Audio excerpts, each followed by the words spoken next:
ବନ୍ଧୁମାନେ ଚାକିରି ଅନ୍ୱେଷଣରେ ବିଦେଶ ଯାଇଥିବା ରାକେଶ 2 ବର୍ଷ ପରେ ଭାରତକୁ ଫେରୁଛନ୍ତି। ଆକାଶରେ ଉଡୁଥିବା ବିମାନର ଝରକା ଦେଇ ତଳକୁ ଚାହିଁବା ବେଳେ ତାଙ୍କ ମନ ବିମାନଠାରୁ ମଧ୍ୟ ଦ୍ରୁତ ଗତିରେ ସୁନିତାଙ୍କୁ ଖୋଜୁଥାଏ। ତାଙ୍କ ବ୍ୟାଗରେ ସୁନିତାଙ୍କ ପାଇଁ ଆଣିଥିବା ରେଶମୀ ଶାଢ଼ୀ, ଅଳଙ୍କାର, ସୁଗନ୍ଧି ସବୁ ତାଙ୍କୁ ଅପେକ୍ଷା କରୁଛି। ଏଥର ତାଙ୍କୁ ଏକା ଛାଡ଼ି ଯିବାର ମସି ପ୍ରଶ୍ନ ନାହିଁ। ବିଦେଶରେ ଏକ ଛୋଟ ଘର କିଣିଛନ୍ତି ଏବଂ ତାହାର କାଗଜପତ୍ର ବ୍ୟାଗରେ ନିରାପଦେ ରଖାଯାଇଛି। ଏବେ ସୁନିତା ତାଙ୍କ ସାଙ୍ଗରେ ରହିବା ଜରୁରୀ। ତାଙ୍କୁ ବିଦେଶ ନେଇଯିବାର ବଡ଼ ଖୁସି ନେଇ ସେ ଫେରୁଛନ୍ତି। ଯେତେବେଳେ ବିମାନ ବେଙ୍ଗାଳୁରୁର କେମ୍ପେଗଡ଼ା ଆନ୍ତର୍ଜାତୀୟ ବିମାନବନ୍ଦରରେ ଅବତରଣ କଲା, ରାକେଶଙ୍କ ହୃଦୟ ଦ୍ରୁତ ଗତିରେ ଧକ୍ ଧକ୍ ହେବାକୁ ଲାଗିଲା। ବାହାରକୁ ଆସି ଟ୍ୟାକ୍ସି ନେଇ ଘରର ଠିକଣା କହିଲେ। ତାଙ୍କ ଓଠରେ ଅଜାଣତେ ଏକ ଛୋଟ ହସ ଫୁଟି ଉଠିଲା। ପଥରେ ବେଙ୍ଗାଳୁରୁର ବଦଳି ଯାଇଥିବା ଦୃଶ୍ୟଗୁଡ଼ିକୁ ତାଙ୍କ ଆଖି ଉପଭୋଗ କରୁଥିଲେ, କିନ୍ତୁ ତାଙ୍କ ମନ କେବଳ ଘରେ ଥିବା ସୁନିତାଙ୍କ ମୁହଁକୁ ଧ୍ୟାନ କରୁଥିଲା। 1 ଘଣ୍ଟାର ଯାତ୍ରା ପରେ ଟ୍ୟାକ୍ସି ଅପାର୍ଟମେଣ୍ଟର ସାମ୍ନାରେ ଅଟକିଲା। ଡ୍ରାଇଭରଙ୍କୁ ଟଙ୍କା ଦେଇ ଲଗେଜ ଓହ୍ଲାଇ ସେ ଭିତରକୁ ଚାଲିଲେ। ଲିଫ୍ଟରେ ଚଢ଼ି ତୃତୀୟ ମହଲାରେ ଥିବା ତାଙ୍କ ଖଲାତରେ ପହଞ୍ଚିଲେ। ଖଲାତର ଦୁଆର ଆଗରେ ଠିଆ ହୋଇ କଲିଂ ବେଲ୍ ବଜାଇଲେ। 1 ମୁହୂର୍ତ୍ତ, 2 ମୁହୂର୍ତ୍ତ, ମିନିଟ୍ ଗଲା ପରେ ମଧ୍ୟ ଦୁଆର ଖୋଲା ନଗଲା। ତାଙ୍କୁ ଆଶ୍ଚର୍ଯ୍ୟ ଲାଗିଲା।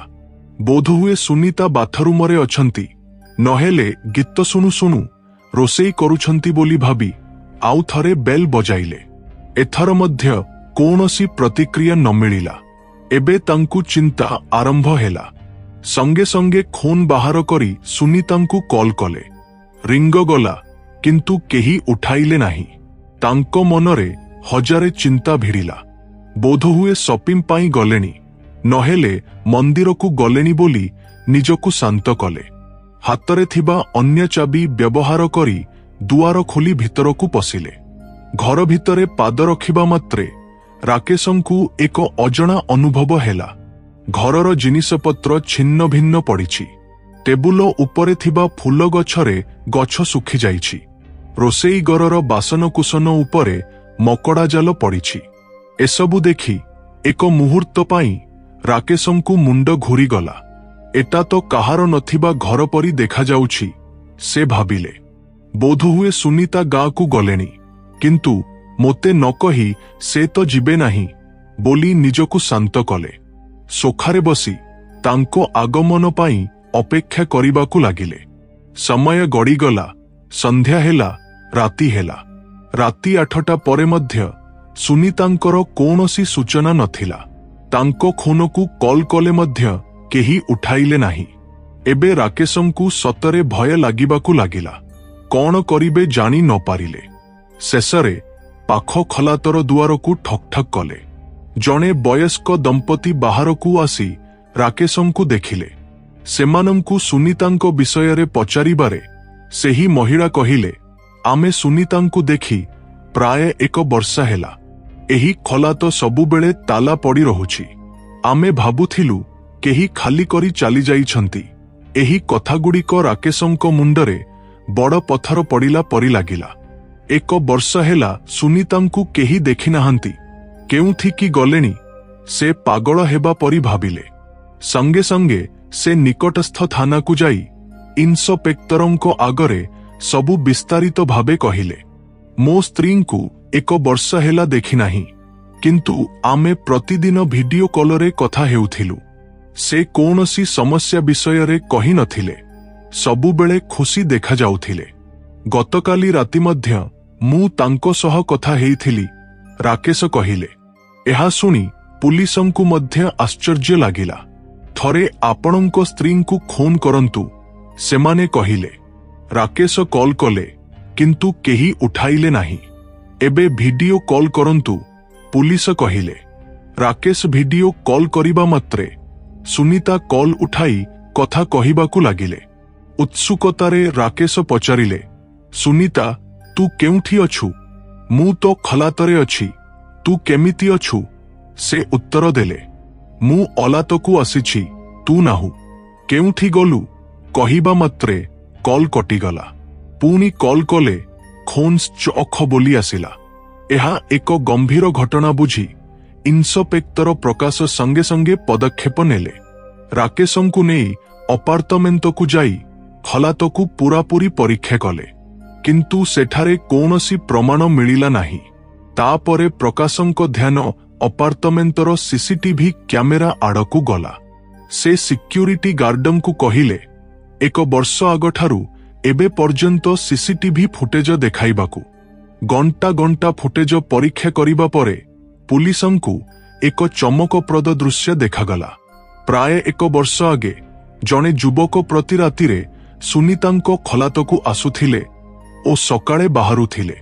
ପ୍ରାୟ 1 ମାସ ପରେ ଏକ ରାତିରେ ସେହି ଯୁବକ ଖଲାତକୁ ଆସିଲେ, କିନ୍ତୁ ବାହାରିବା ବେଳେ ତାଙ୍କ ହାତରେ ଏକ ବଡ଼ ଲଗେଜ ବ୍ୟାଗ ଥିଲା।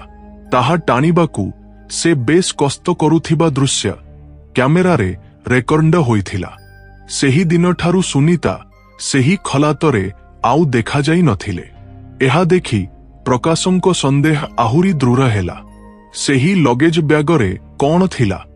ସୁନିତା କେଉଁଠି ଗଲେ? ଏହି ଯୁବକ କିଏ? ଏହା ଖୋଜିବା ଏବେ ସେମାନଙ୍କ ଆଗରେ ବଡ଼ ଚ୍ୟାଲେଞ୍ଜ ଥିଲା। ପୁଲିସ ସିସିଟିଭି ଫୁଟେଜରେ ଥିବା ଯୁବକର ଫଟୋ ତୋଳି ସେମାନଙ୍କ ବିଭାଗର ସମସ୍ତ ଶାଖାକୁ ପଠାଇ ତାଙ୍କ ବିଷୟରେ ତଥ୍ୟ ସଂଗ୍ରହ ଆରମ୍ଭ କଲେ। କିଛି ଘଣ୍ଟା ମଧ୍ୟରେ ସେହି ଯୁବକର ତଥ୍ୟ ମିଳିଲା। ତାଙ୍କ ନାମ ବିକ୍ରମ, ଜଣେ ଅପରାଧୀ। ତାଙ୍କ ନାମରେ ଅନେକ ମାମଲା ରେକର୍ଡ ହୋଇଥିଲା। ସେ ପୁଲିସର ମୋଷ୍ଟ ୱାଣ୍ଟେଡ୍ ଅପରାଧୀ ଥିଲେ ବୋଲି ଜଣାପଡ଼ିଲା। ଏହି ତଥ୍ୟ ମିଳିବା ମାତ୍ରେ ପ୍ରକାଶ ଏକ ବିଶେଷ ଦଳ ଗଠନ କରି ବିକ୍ରମର ପଛରେ ଲାଗିବାକୁ ନିର୍ଦ୍ଦେଶ ଦେଲେ। ବିକ୍ରମର ମୋବାଇଲ ନମ୍ବର ଟ୍ରେସ୍ କରିବାରୁ ଜଣାପଡ଼ିଲା ସେ ବାରମ୍ବାର ନିଜ ଅବସ୍ଥାନ ବଦଳାଉଛି। ଅନେକ ଦିନ ପଛରେ ଲାଗିବା ପରେ ପୁଲିସ ଶେଷରେ ବେଙ୍ଗାଳୁରୁର ଶିବାଜୀ ନଗରରେ ଥିବା ଏକ ବିଳାସପୂର୍ଣ୍ଣ ରିସର୍ଟରେ ବିକ୍ରମକୁ ଧରିଲେ। ସଙ୍ଗେ ସଙ୍ଗେ ତାଙ୍କୁ ଘେରି ଗିରଫ କରି ଥାନାକୁ ଆଣି ଜେରା ଆରମ୍ଭ କଲେ। ବିକ୍ରମ ପ୍ରଥମେ କହିଲେ ତାଙ୍କର ଏଥିରେ କୌଣସି ସମ୍ପର୍କ ନାହିଁ, କିନ୍ତୁ ପ୍ରକାଶ ସିସିଟିଭି ଫୁଟେଜ ତାଙ୍କ ଆଗରେ ରଖିବାରୁ ସେ ଆଉ ସତ୍ୟ ଲୁଚାଇ ପାରିଲେ ନାହିଁ। ବିକ୍ରମ କହିଥିବା ସତ୍ୟ ଶୁଣି ସେଠାରେ ଉପସ୍ଥିତ ପୁଲିସ ଏକ ମୁହୂର୍ତ୍ତ ପାଇଁ ସ୍ତବ୍ଧ ହୋଇଗଲେ। ତାଙ୍କ କଥାରେ କୌଣସି ଅନୁଶୋଚନା ନଥିଲା, ବରଂ ଏକ ନିଷ୍ଠୁର ତୃପ୍ତି ଦେଖାଗଲା। ବନ୍ଧୁମାନେ, ରାକେଶ ବିଦେଶ ଯିବା ପରେ ସୁନିତାଙ୍କ ଆଖିରେ ଆଲୁଆ ଅପେକ୍ଷା ଭବିଷ୍ୟତର ସ୍ୱପ୍ନର ଚମକ ଅଧିକ ଥିଲା। ସେମାନଙ୍କର ବାହାଘର ଥିଲା ପ୍ରେମ ବାହାଘର। କଲେଜ ଦିନରୁ ଆରମ୍ଭ ହୋଇଥିବା ସେମାନଙ୍କ ପ୍ରେମ ଘରେ ବିରୋଧ ସପ ଜିତିଥିଲା। ପ୍ରଥମ କିଛି ମାସ ରାକେଶ ବିଦେଶରେ ତାଙ୍କ କାମରେ ଅଭ୍ୟସ୍ତ ହେଉଥିଲେ। ସୁନିତା ଏଠାରେ ଘରକୁ ଭଲ ଭାବେ ଦେଖାଶୁଣା କରୁଥିଲେ।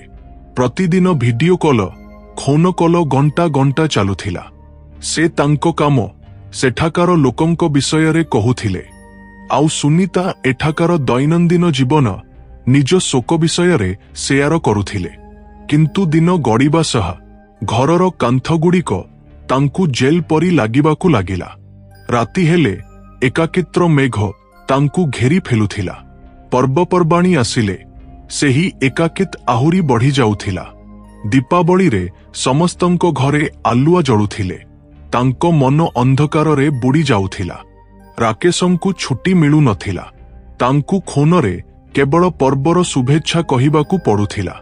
ଅପାର୍ଟମେଣ୍ଟର ଅନ୍ୟ ମହିଳାମାନେ ନିଜ ସ୍ୱାମୀଙ୍କ ସହ ସିନେମା ଭ୍ରମଣକୁ ଯାଉଥିବା ଦେଖି ସୁନିତାଙ୍କ ହୃଦୟରେ ଏକ ଅବର୍ଣ୍ଣନୀୟ ଯନ୍ତ୍ରଣା ଜନ୍ମ ହେଉଥିଲା।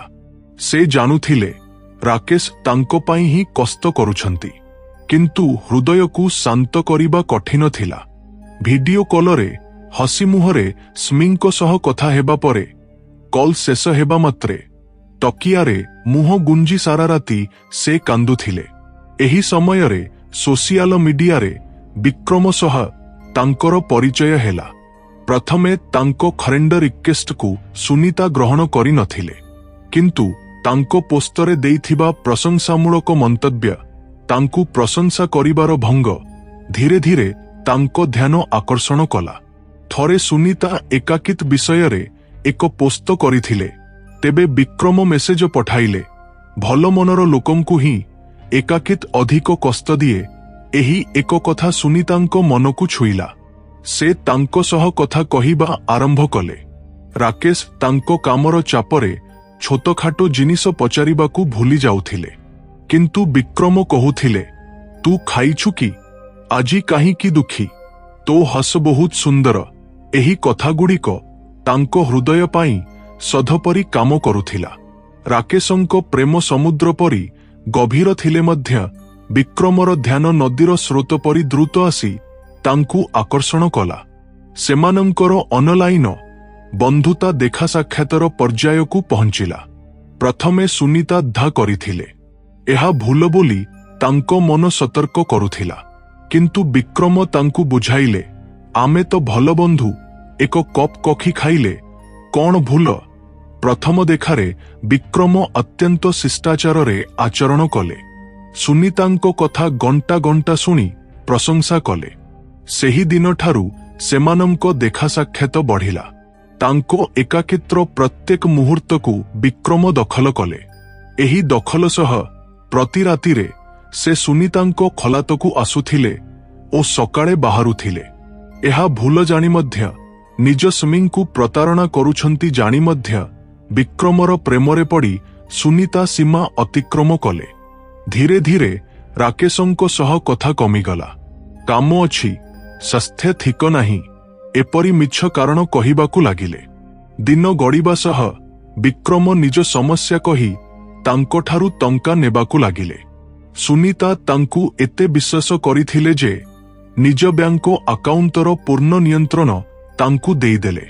ରାକେଶ ପ୍ରତି ମାସରେ ବଡ଼ ଅଙ୍କର ଟଙ୍କା ପଠାଉଥିଲେ ବୋଲି ବିକ୍ରମ ଜାଣୁଥିଲେ। ତାଙ୍କ ଧ୍ୟାନ ସେହି ଟଙ୍କା ଆଡ଼କୁ ଗଲା। ସୁନିତାଙ୍କର ପୂର୍ଣ୍ଣ ବିଶ୍ୱାସ ହାସଲ କରି ବିକ୍ରମ ତାଙ୍କ ବ୍ୟାଙ୍କ ଆକାଉଣ୍ଟର ବିବରଣୀ, ଏଟିଏମ୍ ପିନ ନମ୍ବର ଜାଣିନେଲେ। ଏବେ ସୁନିତା ତାଙ୍କ ପାଇଁ ଏକ ବାଧା ପରି ଲାଗିଲେ। ତାଙ୍କୁ ହତ୍ୟା କଲେ ସେହି ସମସ୍ତ ଟଙ୍କା ତାଙ୍କ ହାତକୁ ଆସିବ ବୋଲି ସେ ଦୁଷ୍ଟ ଚିନ୍ତା କଲେ।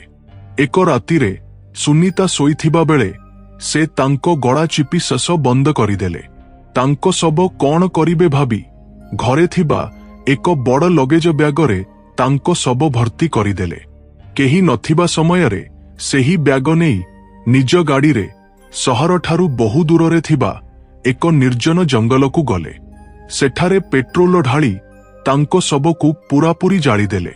କୌଣସି ପ୍ରମାଣ ରହି ନଯାଉ ସେଠାକାର ଛାଇକୁ ଏକ ବସ୍ତାରେ ଭର୍ତ୍ତି କରି ପ୍ରବାହିତ ନଦୀରେ ଫୋପାଡ଼ି ଦେଲେ। ତାଙ୍କ ନିଷ୍ଠୁରତା ସେଠାରେ ଅଟକି ନଥିଲା। ରାକେଶଙ୍କୁ କୌଣସି ସନ୍ଦେହ ନହେବ ପାଇଁ ସେ ଏକ ନୂଆ ଯୋଜନା ତିଆରି କଲେ। ସୁନିତାଙ୍କ ମୋବାଇଲ ଫୋନ ନିଜ ପାଖରେ ରଖିଲେ। ତାହାରେ ତାଙ୍କ ଭିଡିଓ, ଫଟୋ ଥିଲା। ସେଗୁଡ଼ିକୁ ବ୍ୟବହାର କରି କୃତ୍ରିମ ବୁଦ୍ଧିମତ୍ତା ପ୍ରଯୁକ୍ତି ଦ୍ୱାରା ସୁନିତାଙ୍କର ଏକ ଡିଜିଟାଲ ଅବତାର ତିଆରି କଲେ। ତାହା ଦେଖିବାକୁ ହୁବହୁ ସୁନିତା ପରି ତାଙ୍କ ସୁରକୁ ମଧ୍ୟ ଅନୁକରଣ କରିପାରୁଥିଲା।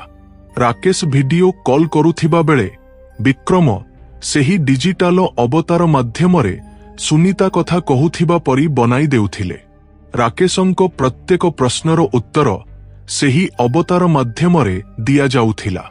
ଏହାରେ ରାକେଶଙ୍କୁ କୌଣସି ସନ୍ଦେହ ହେଉନଥିଲା। ରାକେଶ ଯେ ଲକ୍ଷ ଲକ୍ଷ ଟଙ୍କା ପଠାଉଥିଲେ ତାହା ବିକ୍ରମ ଅପଚୟ କରୁଥିଲେ। ବିଳାସପୂର୍ଣ୍ଣ ଜୀବନ ଯାପନ କରୁଥିଲେ। ମହଙ୍ଗା ଗାଡ଼ିରେ ଘୁରୁଥିଲେ। 5 ତାରକା ହୋଟେଲରେ ରହୁଥିଲେ। ଟଙ୍କା ପାଣି ପରି ଖର୍ଚ୍ଚ କରୁଥିଲେ। ବିକ୍ରମ ଏସବୁ ପୁଲିସ ଆଗରେ କହୁଥିବା ବେଳେ ରାକେଶଙ୍କ ଅବସ୍ଥା ବର୍ଣ୍ଣନା କରିବା ଅସମ୍ଭବ ଥିଲା। ସେ ଯାହାଙ୍କୁ ଭଲ ପାଉଥିଲେ ସେ ଆଉ ନାହାନ୍ତି, ଏହି ସତ୍ୟକୁ ସେ ଗ୍ରହଣ କରିପାରୁନଥିଲେ। ସେ ଯାହାଙ୍କ ସହ କଥା ହେଉଥିଲେ ତାହା ତାଙ୍କ ସ୍ତ୍ରୀ ନୁହେଁ, ଜଣେ ହତ୍ୟାକାରୀ ତିଆରି କରିଥିବା ପ୍ରଯୁକ୍ତିର ପୁତୁଳ ଥିଲା। ଏହା ଜାଣିବା ପରେ ତାଙ୍କ ହୃଦୟ ଭାଙ୍ଗିଗଲା। ତାଙ୍କ ଉପାର୍ଜନ ହିଁ ତାଙ୍କ ସ୍ତ୍ରୀଙ୍କ ମୃତ୍ୟୁର କାରଣ ହେଲା ବୋଲି ଭାବି ସେ ଫୁଟି ଫୁଟି କାନ୍ଦିଲେ। ତାଙ୍କୁ ଶାନ୍ତ କରିବା କାହା ପାଇଁ ସମ୍ଭବ ହେଲା ନାହିଁ।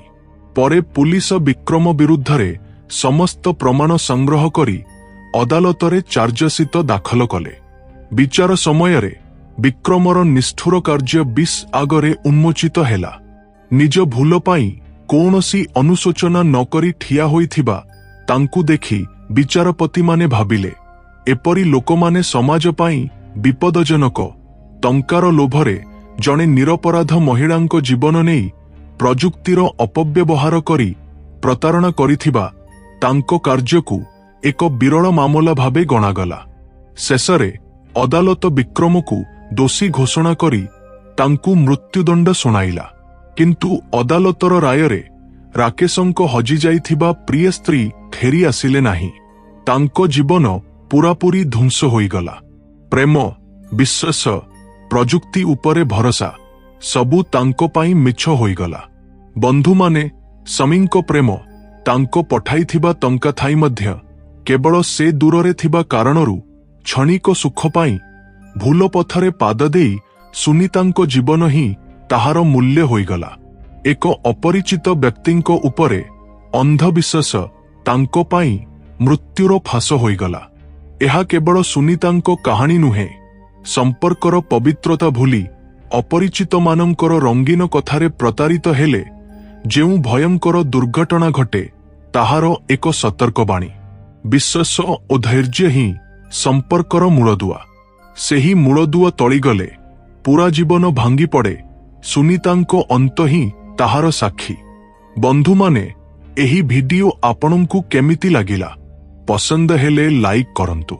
ଏପରି ଆହୁରି ଭିଡିଓ ଦେଖିବା ପାଇଁ ଆମ ଚ୍ୟାନେଲକୁ ଏବେ ସବସ୍କ୍ରାଇବ କରନ୍ତୁ ଓ ପାଖରେ ଥିବା ବେଲ୍ ଆଇକନକୁ ଆକ୍ଟିଭେଟ କରନ୍ତୁ।